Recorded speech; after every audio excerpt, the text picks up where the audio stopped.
Hello everyone from Chelsea Fan TV, my name is Alex. I'm standing outside Villa Park after a 3-1 win against Aston Villa. Kev, my friend, it's a bit of a local one for you. You haven't had to travel as far as many other fans, but you have been to Newcastle. You went to Middlesbrough? No, you weren't at Middlesbrough, but you've been to a lot of the other games where you've had to travel. All the away games at North. And it's the first away win we've had. Yeah. And I never thought it'd happen. But it's just down to Mr. Pochettino this week. That meeting he's had this week, he's had to tell the guys to get the fucking heads together and start playing. And today we've seen it. We've seen that we can play football. It needs to continue now. There's no more ifs or doubts, no talk about injuries, no talks about signings. All the negativity go around the club at the moment needs to forget about and just play football like they did tonight. Obviously, everyone's talking about the negatives, like we looked a bit loose at the back second half. But we didn't concede, and the game was already won. Yeah, so obviously we've gone out in the intense, and the players that we know that can play football. So it's obviously we can do it. So Mr. Pochettino's got to continue to tell the boys to play how we did today, and guarantee performance start picking up. We can't be scared and can't be playing the same pragmatic football that we've been playing against Palace. We've got to see the same thing once again. We've got to keep on going, and just go to win the games. Even if we concede, just go and show intent and start playing around and passing the ball around the back. Yeah. Total different game of football, in terms of like the Wolves result and the Liverpool result, what are the fundamental differences from what we saw today? The players got at the pitch and the pressed and they wanted the ball. Conor Gallagher, the press came from him every single time. Villa played with the ball round the back. Conor Gallagher was so good today. Definitely the man in the match just because of the way he pressed, and the whole team looked like they wanted to press and do the same thing. And when we got the ball, it wasn't just pass it round the back and pass it backwards. Madueke and the players that we know we can do the job got the ball forward and we tried to score goals. And that was a simple thing against Liverpool and Wolves. The same shit we see every week. Just too comfortable, pass it round the back. But obviously now we've showed intent. The players know they can do it. Obviously the meeting they've had this week has definitely worked.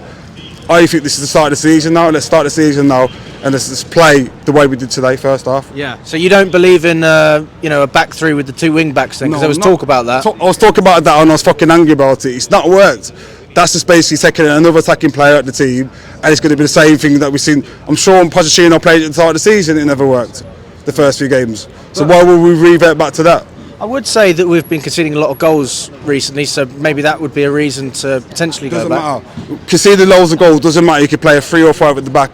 Doesn't necessarily mean that you're going to concede less goals. If you go out to win the games and get the ball forward and just play football, like today, the lads are on the halfway line instead of sitting back, and they wanted to go up there. Petrovic didn't play with the ball, passed it around the back. If he had to hoof it, he hoofed it. Chilwell hoofed the ball up and it got it into Jackson on the wing, and that's where Jackson held the ball really well, and we could play around that. There was a style of football and there was patterns of play, which means to me that we can do it. Like, we come up with a game plan and we executed it well, so it's got to carry on in the next games. Yeah, I mean, would you go with the same lineup going into the Palace game? I think it was a great decision to drop Sterling personally, and even when he came off the bench, for me, made a worse impact, made the team worse. I'm not here to just dig out Sterling, but for me, Sterling didn't even run. Like, he just jogs. What's wrong with the guy? You're on 350 grand a week and he just jogs. Even I could see it, and I said plenty of times, what's Sterling doing on the pitch? Like, I want to see players like Madueke and Chukwuemeka that at least put effort in, and Sterling obviously came on today. He didn't do it again. We're 3-0 up and he's still jogging around the pitch. It's something that ain't clicking with him at the moment. Why is he so lazy? Like, the manager's got if he's going to be like this, the manager should just drop him and not even bring him on. Yeah, I think excluding Nkunku, would you say this is Pochettino's best team?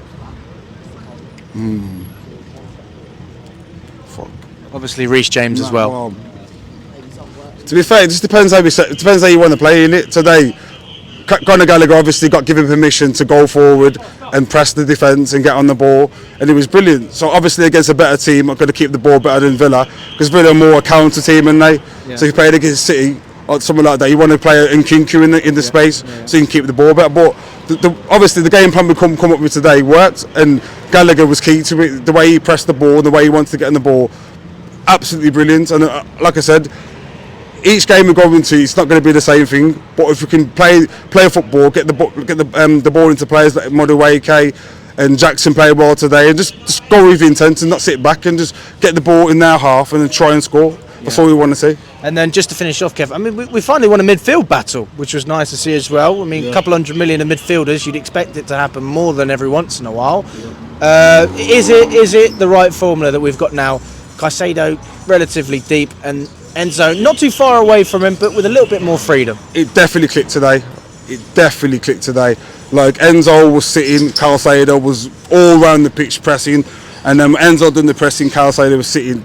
It's like they had a chat. Like this week, I don't know what, something definitely clicked this week because everybody seemed to be playing, like was doing little 1-2s in their half, wasn't playing around the back.